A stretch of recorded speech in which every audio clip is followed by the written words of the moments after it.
Welcome to VoAC Chat. VoAC Chat is where we highlight the programs, services, and the dedicated staff of Volunteers of America Chesapeake and the Carolinas.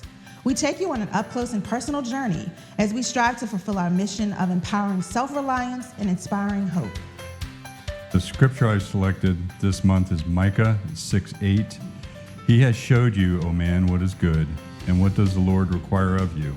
To act justly and to love mercy and to walk humbly with your God. PTSD Awareness Month is dedicated to raising awareness about this lifelong struggle and the people it affects, and how each of us can help make their lives just a little easier.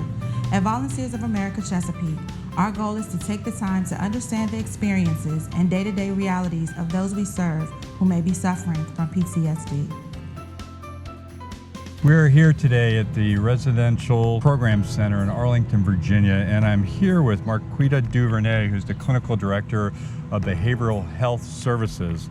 Marquitta, you have been here for how long now? About a whole 6 months? A whole 3.5, 4 months now.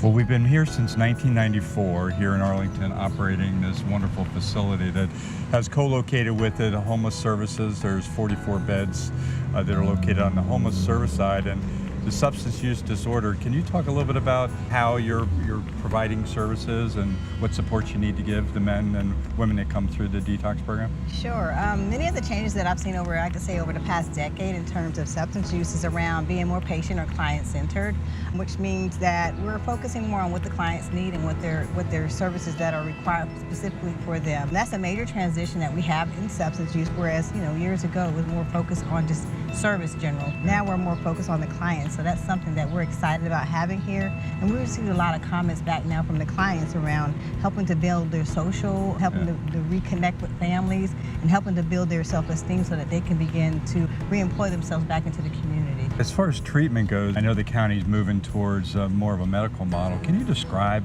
what that transition is going to be like? Sure.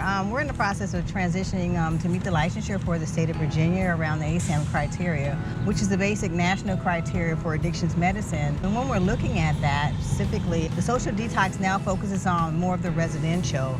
And what that means for us in social detox, as well as the early recovery, is that we're moving to what they call a level system.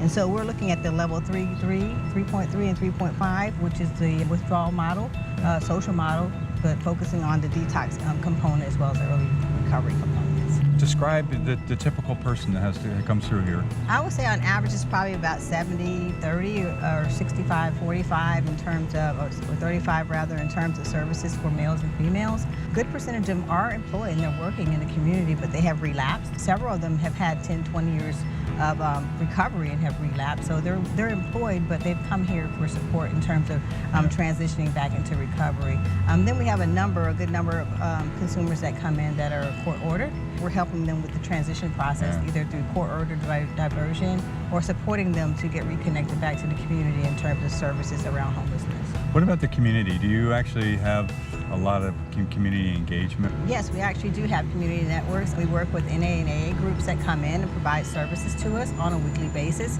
at least 2 to 3 times on the week, around in the evenings between 6 and 8 o'clock, just depending on the type of service. But we also have access to a community gym or a physical fitness center to have an opportunity to participate in physical ed and general wellness. How's the partnership going with Virginia Hospital Center and the outpatient clinic? So we work very closely with Virginia Hospital Center. What we're finding is a number of consumers are coming in with behavioral health needs. And when we speak to behavioral health needs, we're talking about primary health care. It can be a range from high blood pressure, diabetes, some cancer patients, and other issues that are coming up with clients when they come to the program. And our goal is to make sure those primary health care needs are met. And so we work very closely with Virginia Healthcare Center. One thing that I wrote down here is we're a leader in the treatment and prevention of substance abuse and offers a continuum of care consisting of supportive services and residential treatment options. Do you feel that we're a community leader here? I believe we are a community leader. I do believe that the consumers they're aware of our services here and they access the services and they know what they're going to get provided when they come here. And when I speak to that, when you think about patients coming here by choice, that speaks volumes to me. So when we have clients that come in here by selective choice to get treatment, they know they're not only going to get the SUD treatment, but they're also going to get a roundabout behavioral health focused treatment from us here. Well, it's a very tight-knit community here in Arlington. Talk about your team. The team is amazing. As I said, we're redesigning, and so what we're looking at is we restructured to include more peer specialists. And so we have a number of peer specialists in both the early recovery as well as the detox program. We're also beginning to incorporate licensed personnel, licensed clinicians, Fantastic. either LGSWs, LCSWs, as well as LGPCs and LCPCs, with the focus of increasing the service quality to our consumers, but also being able to meet the requirements around licensure under ASAM. Yeah. What's one, since you've been here, one of your greatest success stories you want to talk about and tell your audience, who's all the Volunteers America family? One of the greatest success stories I can share now is between personnel and working with clients. As they transition from early recovery, one of the things that we see is that if they're not employed, that's something they're really seeking. And so what we do is we ensure we offer those services and supports to them to find employment when they leave here, so that when the consumers are actually leaving here, they're connected to not only employment, but possibly housing and shelter. So we do work very closely with the homeless shelter as well, and I think that's one of our greatest successors thus far. Fantastic. What's the greatest need that you've already identified that you need the community to respond to?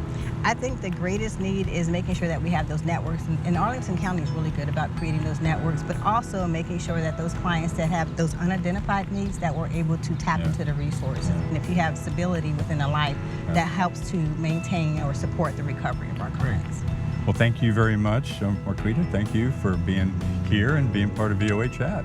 Absolutely. Thank you as well. Thank you for joining us for VOA Chat.